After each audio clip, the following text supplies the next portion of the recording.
And now for something completely different.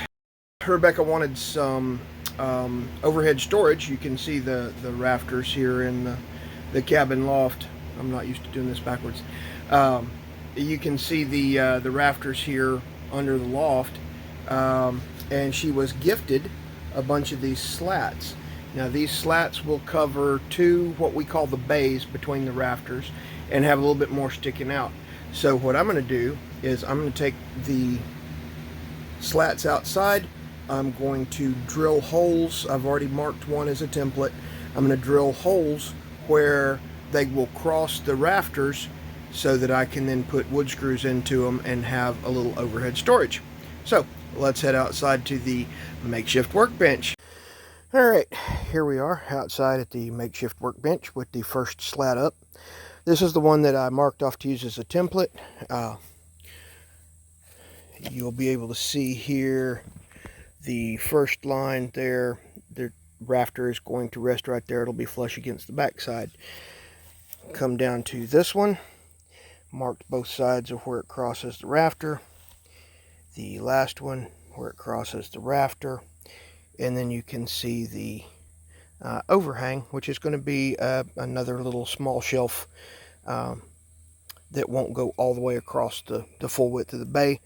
So what I'm going to do is I'm going to come in and drill two pilot holes along this, one here and one here roughly, so that I can screw it into the rafter, have two screws in each crossing, where we'll have, you know, better hold and less likely to have it split when we put the screw in it.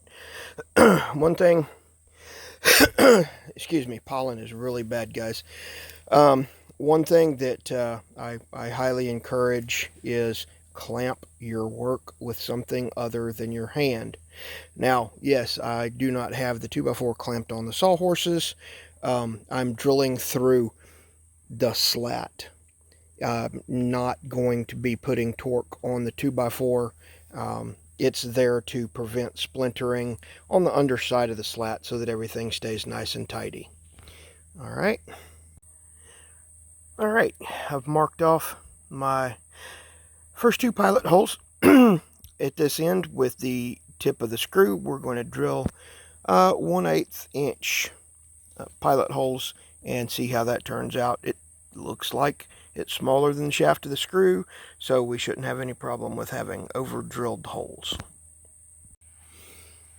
Alright, not being a professional cameraman, I hope this works. Let me adjust this just a little bit so you can see what we're doing.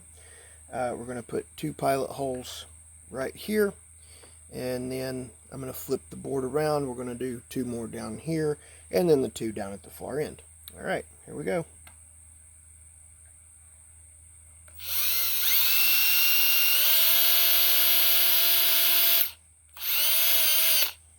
Alright, and having that 2x4 underneath it also gives me a way to feel when I've drilled all the way through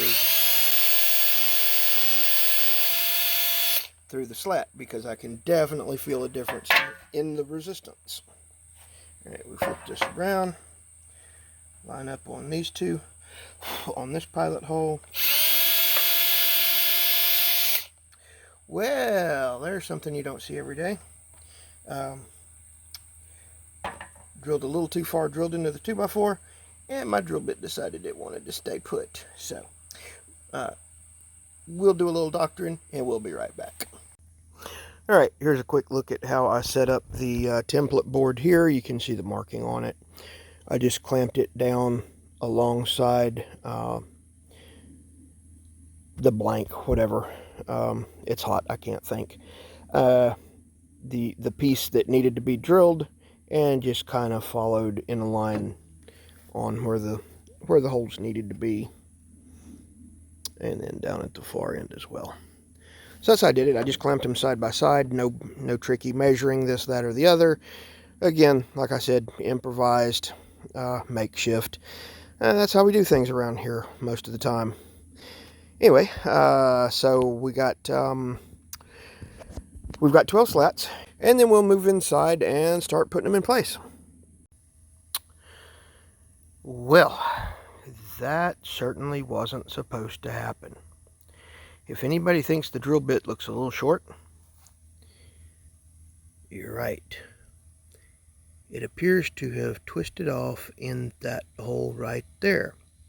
We're going to unclamp and see if we can pull the board off of the piece of a drill bit that's wedged down in the backer board. Let's see here.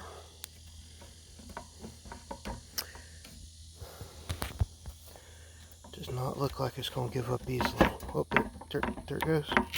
Yes, there we go. Slightly suboptimal. Yeah, that's not great. It was the last hole being drilled, however. So this is slat number 12. That is the last hole on slot number 12, slat number 12. So now we're going to gather up our screws, and we're going to go inside and start figuring out how we're going to put them up. Once inside, when we started lining them up, we realized we were going to have to rotate them 180 degrees. They do hold the shoe boxes nicely inside the rafter bays, and they look really nice from underneath. They're up out of the way. They hold what they were intended to hold. And like I said, looking at it from a distance, it comes out with a great look. I think we are going to like how this works out. Wish we had some more.